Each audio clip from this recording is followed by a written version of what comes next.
आज का अहम मुद्दा आपके सामने रखते हैं। क्या मिडिल ईस्ट में सीज फायर सिर्फ एक छलावा था? क्या दुनिया को शांत दिखने वाला समंदर अंदर ही अंदर परमाणु सुनामी की तैयारी कर रहा है? अमेरिका में हलचल तेज है। पेंटागन में 24 घंटे गतिविधियां जारी है। खुफिया एजेंसियों की बैठकों का दौर भी लगातार चल रहा है। और अब जो रिपोर्ट सामने आ रही है उसने व्हाइट हाउस से लेकर दुनिया की बड़ी बड़ी ताकतों तक बेचैनी बढ़ा दी। दुनिया सोच रही थी कि अमेरिका और इजराइल के साझा हमलों ने ईरान को घुटनों पर ला दिया। अमेरिकी जनरल ब्रैड कूपर ने दावा किया था कि ईरान का 90% डिफेंस सिस्टम तबाह हो चुका है और तेहरान को दोबारा खड़ा होने में सालों लग जाएंगे। लेकिन सीज फायर सिर्फ 42 दिनों बाद ईरान ने ऐसी सैन्य तैयारी शुरू कर दी है जिसने अमेरिकी खुफिया एजेंसियों के होश उड़ा दिए। दावा किया जा रहा है कि ईरान ने अपने कई एडवांस हथियार अब तक इस्तेमाल ही नहीं किए हैं। मिसाइल नेटवर्क दोबारा एक्टिव हो चुका है। अंडरग्राउंड बंकर्स में भी नई हलचल देखी जा रही है और फारस की खाड़ी से लेकर स्ट्रेट ऑफ हॉर्मूज तक जंग की आहट फिर से तेज हो गई है। उधर पेंटागन के गलियारों में बढ़ती हलचल, रात भर चल रही मीटिंग्स और अचानक बड़ी पिज्जा डिलीवरी को लेकर सोशल मीडिया पर नई थ्योरी जुड़ गई है। क्योंकि इतिहास गवाह है, जब जब अमेरिका किसी बड़े सैन्य ऑपरेशन की तैयारी करता है तब पेंटागन में रात भर काम करने वाले अधिकारियों के बीच फूड ऑर्डर अचानक बढ़ जाते हैं। तो क्या अमेरिका फिर से हमला करने की तैयारी में है? और क्या ईरान ने दुनिया से छुपाकर अपने सबसे खतरनाक हथियार को बचा रखा है? क्या मिडिल ईस्ट अब सीधे महायुद्ध की तरफ बढ़ रहा है? और अगर जंग छिड़ी तो क्या तेल, व्यापार, शेयर बाजार और दुनिया की अर्थव्यवस्था पर उसका सीधा असर होगा? आज सवाल 10 बजे में सबसे बड़ा विश्लेषण आपके लिए लेकर आए हैं। ईरान की नई युद्ध तैयारी का बड़ा पर्दाफाश किस तरीके से हो रहा है, अमेरिका की गुप्त रणनीति क्या है और उस टकराव की पूरी कहानी, पूरी टाइमलाइन जो दुनिया को तीसरे विश्व युद्ध के मुहाने पर ले जा सकती है। जल्दी से कुछ डिटेल्स आपके सामने रखते हैं। ईरान से कभी जंग और कभी बातचीत का रास्ता। ईरान यूएस में कभी भी टूट सकता है सीज फायर। टेम्पररी है क्योंकि हर दफा हमले को लेकर दावे किए जा रहे हैं। ईरान और यूएस में अब तक नहीं बनी है सहमति। रिपोर्ट्स ये बड़ा दावा कर रहे हैं कि ईरान और अमेरिका के बीच अभी तक कोई सहमति नहीं बनी है। ईरान यूरेनियम संवर्धन हो, हॉर्मूज पर हो, झुकने के लिए अभी राजी बिल्कुल भी नहीं है। इसके साथ ही एटमी प्रोग्राम्स को लेकर बात करें तो एटमी प्रोग्राम पूरी तरह बंद कराना चाहता है यूएस, लेकिन अमेरिका की इस शर्त पर राजी ईरान नहीं है। अमेरिका की रोजाना धमकियों से बातचीत पर भी असर पड़ रहा है। हर रोज एक नई धमकी के साथ डोनाल्ड ट्रंप सामने आ रहे हैं। ईरान यूएस में कभी भी सीज फायर टूट सकता है और इस बीच जो तस्वीर बन रही है, जंग के हालात जो बन रहे हैं वो कहीं ना कहीं बड़े तस्वीरों की तरफ इशारा कर रही है। लेकिन इस बीच अमेरिका का प्लान बी क्या है जिस पर वर्क ऑन किया जा रहा है? मार्को रूबियो की तरफ से हॉर्मूज स्ट्रेट का रास्ता खोल दे ईरान, ये कहा गया। और इसके तर ईरान ने मना किया तो हम क्या करेंगे, इसके लिए प्लान बी रेडी किया है। प्लान ए वर्क नहीं करता तो प्लान बी पर काम किया जाएगा। ईरान के मना करने पर प्लान बी एक्टिवेट होगा। क्या है प्लान बी? नाटो को प्लान बी के बारे में सोचना चाहिए। नाटो कंट्रीज जो है वो साथ आए। हॉर्मूज स्ट्रेट का रास्ता खोल दे ईरान, नहीं तो इसकी भारी कीमत चुकानी पड़ेगी ईरान को। ईरान ने मना किया तो हम क्या करेंगे, प्लान बी पर वर्क। ये मार्को रूबियो की तरफ से बहुत क्लियर इंडिकेशन। मायने क्या है इस प्लान बी के वो समझिए। ईरान के खिलाफ अमेरिका का प्लान बी रेडी है। अगर कोई ऐसी स्थिति उत्पन्न होती है हॉर्मूज पर तो ये प्लान बी बहुत बड़ा विध्वंस ला सकता है। हॉर्मूज नहीं खुला तो अमेरिका हमला कर देगा और हमला अगर होता है तो मिडिल ईस्ट बारूद की ढेर की तरह नजर आएगा। नेटो देशों के साथ लाना चाहते हैं अमेरिका, यानी कि नेटो को इस दफा वापस लाना चाहते हैं। अमेरिका का ये स्टंट कितना कारगर होगा ये भी आने वाले समय में पता चलेगा। ईरान के खिलाफ मोर्चाबंदी में नेटो देशों का साथ मिलेगा या नहीं मिलेगा, ये भी बड़ा प्रश्न है। इसी को लेकर करेंगे बड़ी चर्चा। हमारे साथ खास मेहमान कनेक्ट होंगे, लेकिन उससे पहले एक बड़ी खबर। ईरान को लेकर अमेरिकी राष्ट्रपति का बड़ा दावा सामने आया है। ईरान समझौते के लिए उत्सुक है। हमारे पास दुनिया की सबसे शक्तिशाली सेना है। वेनेजुएला में चलाए गए ऑपरेशन का हवाला दिया गया है और सबसे वास्ट और सबसे ज्यादा स्ट्रॉन्ग मिलिट्री अमेरिका की है, ये कहते हुए डोनाल्ड ट्रंप नजर आए। क्या कुछ कहा है वो भी आपको जल्दी से सुनवा देते हैं। He's brilliant. He wants to take over the entire country. Then they said, no, no. He wants the world. He doesn't want the country. That's why he's in Iran. That's why he's in... Hey, by the way, how did we do in Venezuela? Not bad. You know, we've taken out so much oil in Venezuela, we paid for the cost of the war about 25 times over. When did you hear that last? He's brilliant. He wants to take over the entire country. Then they said, no, no. He wants the world. He doesn't want the country. That's why he's in Iran. That's why he's in... Hey, by the way, how did we do in Venezuela? Not bad. You know, we've taken out so much oil in Venezuela, we paid for the cost of the war about 25 times over. When did you hear that last? तो Donald Trump को आपने सुना, राष्ट्रपति America के क्या कह रहे हैं। उन्होंने कहा कि अब ईरान एक्साइटेड है, रेडी है, चाहे वो न्यूक्लियर प्रोग्राम का मुद्दा हो, क्योंकि सेना खत्म हो चुकी है, नेवी खत्म हो चुकी है, एयरफोर्स नामक चीज़ बची नहीं है, रजीम कोई चलाने वाला नहीं है, कोई स्ट्रॉन्ग लीडर नहीं है। आप इसी पर बड़ी चर्चा हम करेंगे और जानेंगे कि क्या मिडिल ईस्ट में महायुद्ध की आहट अब और ज़्यादा तेज़ हो गई है, क्या वो अलार्मिंग सिनारियो और ज़्यादा एक्टिवेट हो गया है, प्लान बी का सामने आना कितना इफेक्टिव होगा।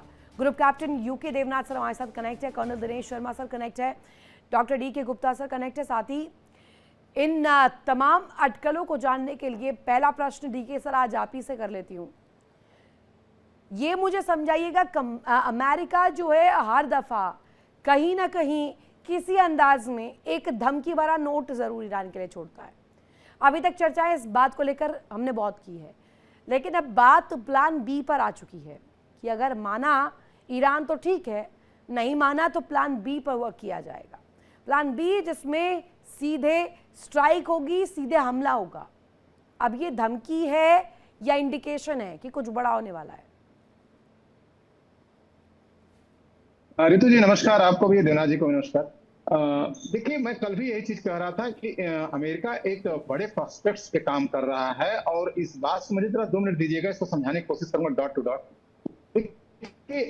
वेनेजुएला जो है कम से कम 100 साल का मुद्दा था अमेरिका के लिए। मैं बता दूं आपको, किसी राष्ट्रपति के अंदर मादा ही नहीं था कि उस वेनेजुएला को टच करे। जब ये बॉडी लैंग्वेज आपको ट्रंप का दिखा रही थी, बहुत ही कॉन्फिडेंट बॉडी लैंग्वेज थी जब ये जिस तरह से बोल रहे थे अपने लोगों के बीच में। और वेनेजुएला पे उन्होंने हाथ रखा और उसको कंक्लूड किया, उन्होंने कंक्लूड किया। और अभी ग्रीनलैंड कम से कम 150 साल पुराना मुद्दा था अमेरिका के लिए, और हर इलेक्शन में वो मुद्दा बनता था और उस पर नाटो मुद्दा रहता है क्रिश्चियन कम्युनिटी ऑफ अमेरिका के अंदर। क्रिश्चियन कम्युनिटी में ईरान को हराना उनके लिए सपना होता है कि इनको ईरान को जब भी हो तब भी आप हराओ। ईरान पे उन्होंने जितने भी राष्ट्रपति इनके पहले आए, सबने बैलेंस अपॉर्चुनिटी मिडिल ईस्ट के अंदर लिया। कभी इजराइल का साथ दिया, कभी अब्राहम अमेरिका का। इन्होंने जो करना करो, तो ईरान पे बिल्कुल क्लियर है। और एक तो बहाना है कि ईरान जो है हरमुज से अपना ब्लॉकेड हटा भी लेगा तो भी वो ईरान को एंगेज रखेंगे, ट्रंप एंगेज रखेंगे, चाहे अपना ब्लॉक हटा के किसी भी तरह से ईरान को एंगेज रखा जाएगा। अब मैं कुछ और आपको डाटा देता हूं। देखिए, इनके पास जो नहीं, ये डेटा तो चर्चा का विषय है ही, लेकिन दिनेश सर, अब पेंटागन में हलचल, पिज्जाज ऑर्डर हो रहे हैं सर रातों में, तो ऐसा तो नहीं है कि वहाँ पे रात में कोई पिज्ज़ा खाने के लिए डोनाल्ड ट्रंप जा रहे हो। वो कुछ ना कुछ तो अंदर खाने पक रहा है। ये बहुत लेमैन लैंग्वेज में मैं बोल रही हूँ, इसकी गंभीरता को आप समझ रहे होंगे कि वहाँ पर अगर फूड ऑर्डर के जो वेरिएशन है या उसकी संख्या बढ़ रही है, तो रात में ऐसा कौन सा डील है या ऐसी कौन सी तस्वीर है जिस पर वो कौन किया जा रहा है इस सिनारियो में? देखिए मैडम, इस चीज को तो हम सिर्फ एक सोशल मीडिया के ऊपर जो है, क्योंकि सोशल मीडिया के ऊपर इस प्रकार की बातचीत हो रही है कि पिज्जा का ऑर्डर हो रहा है, और ऐसी बात जो है इसी प्रकार की जो है सोशल मीडिया के ऊपर वायरल हुई थी जिस समय अमेरिका ने इराक के ऊपर हमला किया था, जहां हम कह सकते हैं कि जिस समय ओसामा बिन लैदेन के लिए जो इनका कोवर्ट ऑपरेशन शुरू हुआ था। लेकिन अगर आप इस बात को एक तरफ सोशल मीडिया की खबर के रूप में हम ले सकते हैं, लेकिन दूसरी तरफ जिस प्रकार से अमेरिका जो है अपनी तैयारी कर रहा है, जिस रीडिप्लॉयमेंट ऑफ फोर्सेस है, अपना एयरक्राफ्ट कैरियर और फाइटर एयरक्राफ्ट का जिस जिस प्रकार से प्रदर्शन हो रहा है, तो इसके दो एस्पेक्ट आप निकाल सकते हैं। एक तो ये है कि मनोवैज्ञानिक वारफेयर को शुरू करना, एक प्रकार का ईरान के ऊपर प्रेशर बनाना कि आने वाले दिनों में आपके ऊपर बहुत ज्यादा हमला होगा। और दूसरा इसका आप ये भी अंदाजा लगा सकते हैं कि इस बार शायद जो है डोनाल्ड ट्रंप साहब के पास इतना पेशेंस ना हो और आने वाले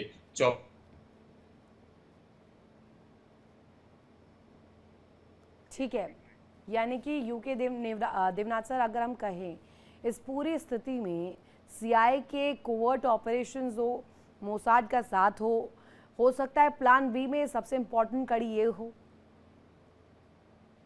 रितु जी, इसमें कोई शक नहीं है कि अमेरिका, डोनाल्ड ट्रंप अभी थोड़ा परेशान है कि और क्या किया जाए। ईरान पर बॉम्ब गिरा दें, वो तो सबसे आसान सोल्यूशन है। पेंटागन के जनरल्स ने कहा है कि जब भी आप हुक्म देंगे हम ईरान पर बम गिराना शुरू कर देंगे।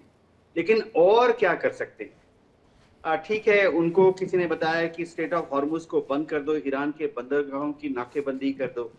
दुनिया भर से कोई भी जहाज अगर अरब सागर आता है और उसके बाद स्ट्रेट ऑफ हॉर्मुज की तरफ आता है तो उससे पूछो कहाँ जा रहे हो। अगर वो कहे ईरान जा रहा हूँ तो रोक दो उसको, हिंद महासागर में ही रोक दो, अरब सागर में ही रोक दो, स्ट्रेट ऑफ ओमान में ही रोक दो। लेकिन वहाँ बहुत ब्रेनस्टॉर्मिंग चल रही है कि और क्या किया जाए।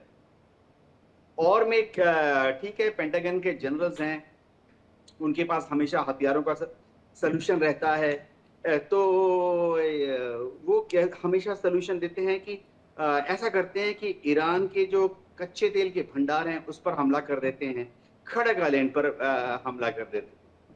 तो ब्रेनस्टॉर्मिंग, ये जो रात रात को आप बोल रहे हैं जग के क्या हो रहा है, और क्या कर सकते हैं। एक तरीका किसी जनरल ने कहा होगा कि हम अपने कमांडो को भेज देते हैं, वो हेलीकॉप्टर के द्वारा ईरान के अंदर जाएंगे और जहां जहां ईरान ने अपने 400 किलो यूरेनियम को छुपाया हुआ है जमीन के नीचे, कमांडो अटैक करके 400 किलो यूरेनियम को छीन लाएंगे और वापस आ जाएंगे हमारे हेलीकॉप्टर। तो ये जो ब्रेनस्टॉर्मिंग सेशन है ये हमेशा युद्ध के दौरान चलता है। लेकिन अब लग रहा है फाइनली कि डोनाल्ड ट्रंप के पास कोई भी ऑप्शन नहीं बचा है। अमेरिका तो पेंटागन और सीआईए दोनों की तरफ से देखें तो अगर रातों में नींद खराब करके कुछ ऐसी चर्चाएं हो रही हैं सर, तो ऐसे ही तो नहीं है कि हवाई चीजें होंगी, कुछ ना कुछ तो पक रहा है ना यूके देवनाथ सर। हाँ रितु जी, इसमें कोई शक नहीं है कि ये ऐसे युद्ध के माहौल में हमेशा मिनिस्ट्री ऑफ डिफेंस, चाहे वो अमेरिका का हो या भारत का हो, सारा रात जगह रहता है। वैसे मैं हल्के फुल में आपको बता देता हूँ कि पिज्जा डिलीवरी के अलावा और क्या क्या सूत्र हैं, क्योंकि मैं खुद भी थोड़ा बहुत इंटेलिजेंस के साथ लिंक था। जैसे हमारी मिनिस्ट्री ऑफ डिफेंस है, आर्मी हेडक्वार्टर है, एयर हेडक्वार्टर है, नेवल हेडक्वार्टर है।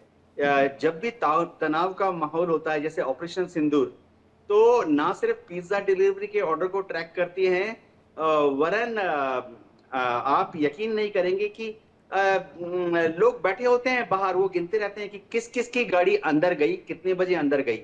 उनको मालूम है कि ये गाड़ी डिफेंस सेक्रेटरी की है, उनको मालूम है ये गाड़ी जो है एडिशनल डिफेंस सेक्रेटरी की है, उनको ये मालूम है कि ये वाली गाड़ी scientific adviser to minister of defence है, उनको मालूम है कि ये वाली गाड़ी सीडीएस की है। वो बैठे बैठे नोट करते रहते हैं उधर उधर कि गाड़ी कितने बजे गई अंदर और कितने बजे बाहर आई।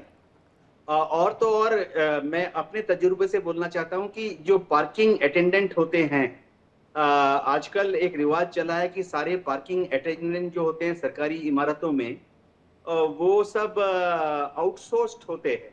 तो ये जो पार्किंग अटेंडेंट होते हैं वो भी एक तरह का सोर्स बन जाते हैं कि कौन ऐसा है जो रात के 2 बजे काम कर रहा है। उसकी गाड़ी लगती है, उनको पता रहता है कि फलाने लिफ्ट से साहब ऊपर जाते हैं, लिफ्ट नंबर 3 से, रात के 2 बजे ऊपर गए, सुबह 5 बजे घर चले गए वापस। तो रितु, इस तरह से अलग अलग सोर्सेज हैं। देखिए इंडिया डेली 24/7 अब आपकी स्मार्ट टीवी पर।